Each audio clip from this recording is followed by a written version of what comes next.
السلام علیکم۔ ویڈیو سے سٹارٹ سے پہلے ایک ریکویسٹ ہے کہ آپ کائنڈلی ویڈیو کو لائک اور کمنٹ ضرور کر دیا کریں تاکہ مزید لوگوں تک یہ ویڈیو پہنچے،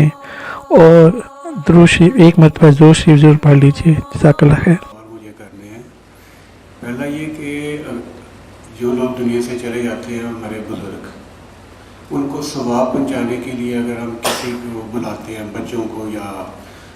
کسی حافظ قرآن کو کہ قرآن پڑھے، تو کیا وہ ثواب انہیں ملتا ہے؟ دوسرا سوال یہ ہے کہ مرنے کے بعد انسان کی زندگی،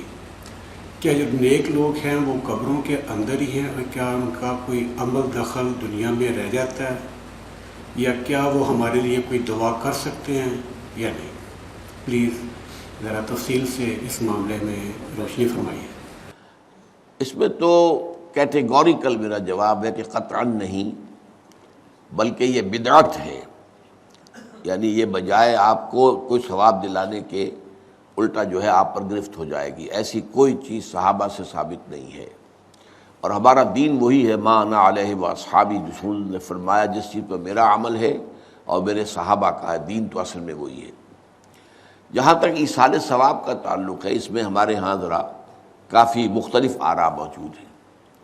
مجھے اس رائے سے اتفاق ہے کہ مالی اگر کوئی عبادت ہے اس کا ثواب آپ اپنے کسی فوت شدہ بزرگ کو منتقل کر سکتے ہیں۔ مطلب آپ نے کسی بیوہ کی کوئی مدد کی ہے، کسی یتیم کی کوئی مدد کی ہے، کسی دینی کام میں پیسہ لگایا ہے، کوئی صدقہ جاریہ شروع کیا ہے خدمت خلق کے لیے وغیرہ وغیرہ، تو اس کی تو جو ہے اس کے ثواب کو منتقل کیا جا سکتا ہے کہ اللہ اس کا ثواب میرے والد یا میری والدہ کے منہ کو پہنچا دے۔ جسمانی نہیں، آپ نماز پڑھ کے کہیں اس کا ثواب، یا روزہ رکھ کر کہیں کہ اس کا ثواب، یا یہ کہ آپ قرآن پڑھ کر کہیں، یہ آپ ہی کو ثواب ہوگا، آپ خود پڑھیں گے آپ کو ثواب ہوگا۔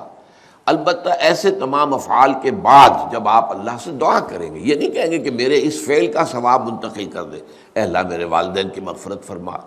تو یہ کوئی نیک کام کرنے کے بعد جو ہے اس دعا کی تاثیر جو ہے وہ بڑھ جاتی ہے۔ بس اس پہلو میں انڈائریکٹلی اس کا ایک تعلق بن جائے گا، ورنہ یہ کہ وہ اس طریقے سے بچوں کو بلانا اور پڑھانا اور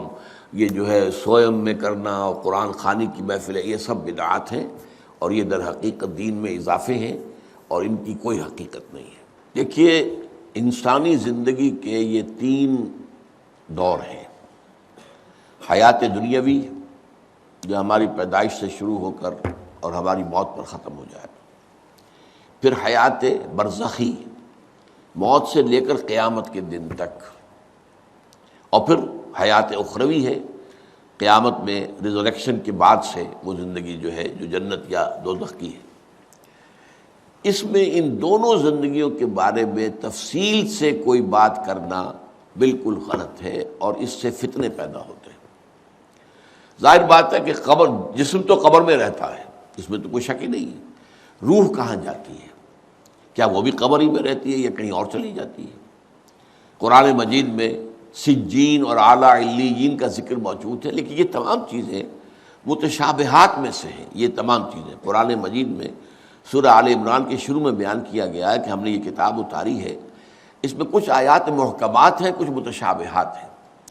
وہ متشابہات کا ایگزیکٹ مفہوم جاننا اس وقت ہمارے لیے ممکن نہیں ہے۔ یہ تو جب اس عالم میں ہم پہنچیں گے تو معلوم ہوگا کہ ہاں یہ بات تھی کہ جو قرآن مجید میں اس طور سے کہی گئی تھی۔ لیکن یہ کہ اس وقت جو ہے جتنا کچھ ہمیں حدیث صحیح میں مل جائے یا قرآن میں مل جائے، اس عالم برزخ میں بھی یہ تو ہوتا ہے کہ جو نیک لوگ ہیں انہیں کچھ نہ کچھ جو ہے اثرات اچھے ان پر پڑتے رہتے ہیں، ان کی ارواح پر کہہ لیجئے، اور کچھ جو برے ہیں ان کے اوپر جو آخری انجام ہونا ہے اس کی کچھ ریفلیکشن ہوتی رہتی ہے، جس کو حدیث میں کہا گیا ہے کہ ہر قبر جو ہے وہ یا تو جنت کے باغیچوں میں سے ایک باغیچہ ہے یا دوزخ کے گڑھوں میں سے ایک گڑھا ہے، یا کہیں کہہ دیا جاتا ہے کہ کھڑکی کھول دی جاتی ہے اس میں، یا جنت کی طرف سے ٹھنڈی ہوائیں آئیں، خوشبوئیں آئیں، اور یا دوزخ کی طرف سے کہ آگ کی لپٹ آئے۔ دوزخ میں داخل ہوں گے قیامت کے بعد ہی، اور جنت میں داخل ہوں گے قیامت کے بعد ہی، لیکن اس کے کچھ آثار پڑنے شروع ہو جاتے ہیں، وہ جس کو انگریزی میں آپ کہتے ہیں coming events cast their shadows before,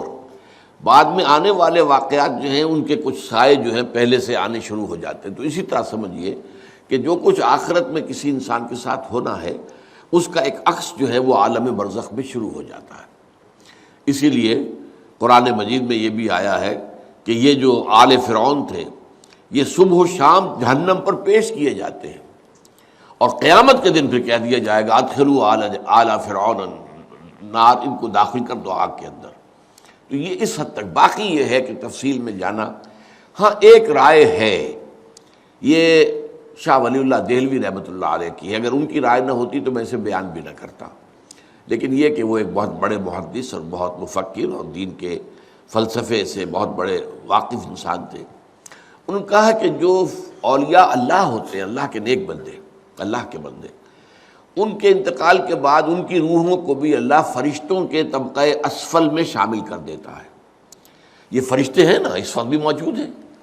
ابھی شاید اگلے ہی جمعے میں وہ حدیث جو ہے اس کا بیان آئے گا کہ جب بھی کسی گھر میں، اللہ کے گھر میں کچھ لوگ اس لیے جمع ہوں کہ اللہ کی کتاب پڑھیں اور سمجھیں اور سمجھائیں، تو ان کے اوپر فرشتے گھیرا ان کا ڈال لیتے ہیں، اور ان پر اللہ کی طرف سے سکینت نازل ہوتی ہے اور رحمت نازل ہوتی ہے، اور اللہ ان کا ذکر کرتا ہے فرشتوں کے پاس، دیکھو میرے بندے، تم کہتے تھے یہ فساد مچائے گا، دیکھو یہ بھی تو ہے نا جو میرے کلام کو پڑھنے کے لیے میرے گھر میں جمع ہیں۔ تو فرشتے ہیں موجود، ہم میں سے ہر ایک کے ساتھ 2 فرشتے موجود ہیں۔ تو یہ فرشتہ اسفل ہے، سب سے نیچے، جو دنیا کے کاروبار کو چلانے میں اللہ تعالیٰ کے سول سرونٹس ہیں، پھر اس سے اوپر کے فرشتے ہیں، اس سے اور اوپر کے فرشتے ہیں، پھر مقربین ہیں جو اللہ تعالیٰ کے قریب ترین فرشتے ہیں۔ لیکن یہ کہ ملائکہ کے طبقہ اسفل میں شامل کر لیتے ہیں تاکہ جو کام اللہ تعالیٰ ملائکہ سے لیتا ہے وہ ان سے بھی لینے شروع کر دیتا ہے۔ لیکن ہمیں یہ اجازت نہیں ہے کہ ہم فرشتوں کو پکار کر کہیں کہ اے فرشتے، اے جبریل، اے میکائیل، یا فلاں، اے منکر، جو یا میرے جو ہے کرامن کاتبین، میرا یہ کام کر دو۔ نہیں، یہ شرک ہو جائے گا۔ اسی طرح ہو سکتا ہے کہ انبیاء کی ارواح جو ہے وہ بھی اللہ تعالیٰ نے شامل کی ہوئی اس لشکر کے اندر، وہ کام کر رہے ہوں اور وہ اللہ تعالیٰ کے حکم سے مختلف معاملات جو ایگزیکیوٹ کرتے ہوں، لیکن ہم کسی کو پکار نہیں سکتے۔ بس یہ اگر آ گیا میدان۔ مزید اسلامی واقعات اور بیانات کے لیے ہمارے چینل کو سبسکرائب کرنا مت بھولیے، اور لیٹسٹ اپڈیٹ کے لیے بیل آئیکن پر کلک کرنا مت بھولیے۔ جزاک اللہ خیر۔ السلام علیکم۔